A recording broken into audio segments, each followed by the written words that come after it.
Apple লাগবে কেন? আর কিছু নাই আমাদের দেশে? পেয়ারা দেন না, সবকিছু দেন, প্লেটটা ওইভাবে সাজান।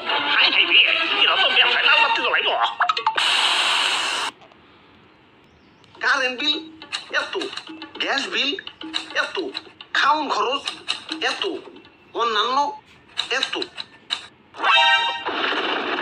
কাম সারছে সংসারে এত খরচ, আমদানি অত গুলাইবার পারবো না। হালাল যতই কই একটু হিসাব করে চলুম, খরচ আর কমে না। এই যে আবার রোজা হ্যাঁ পড়ছে, ভাবছিলাম সপ্তাহে রোজা থাকুক, খাউনের খরচটা তো একটু কমবো। ওমা, আগেও যেমন 3 বেলা খাইতাম, এখন এই 3 বেলাই খাই, ইফতার, ডিনার, সেহরি। এই ইফতার আর সেহরিতে তো ডাবল খরচ না। একটু হিসাব করে চলতে হইব, যাই বাজার থেকে ইফতারি কিনে নিয়ে আহি। ইদানিং খুব হিসাব করে চলবার লাগছি, তাই বাজেটের মধ্যে ইফতারি কিনবার আইছি। পেঁয়াজের দাম বেশি, তাই ভাবছি পেঁয়াজ কিনে নিজের হাতে পেঁয়াজু বানাম। ভাই পেঁয়াজের দাম কিন্তু বাইরে গেছে। কি দাম বেড়ে গেছে মানে? আরে আগের দাম বিবেচনায় বাজেট বানাইছি, এখন যদি দাম বেড়ে যায় হিসাবে তো গুলমাল লেগে যাবো। কি করি এখন? কি করি?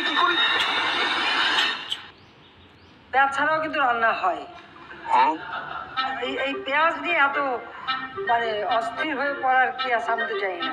আমরা কিন্তু পেঁয়াজ ছাড়াও রান্না করি, অনেক তরকারি আছে যা পেঁয়াজ ছাড়াই করা যায়। না পেঁয়াজ ছাড়া রান্না ঠিক আছে, মাগার পেঁয়াজু ওইটা বানাম কেমতে? আলু দিবেন, এইটা ভালো বুদ্ধি। দাও 1 কেজি আলু দাও।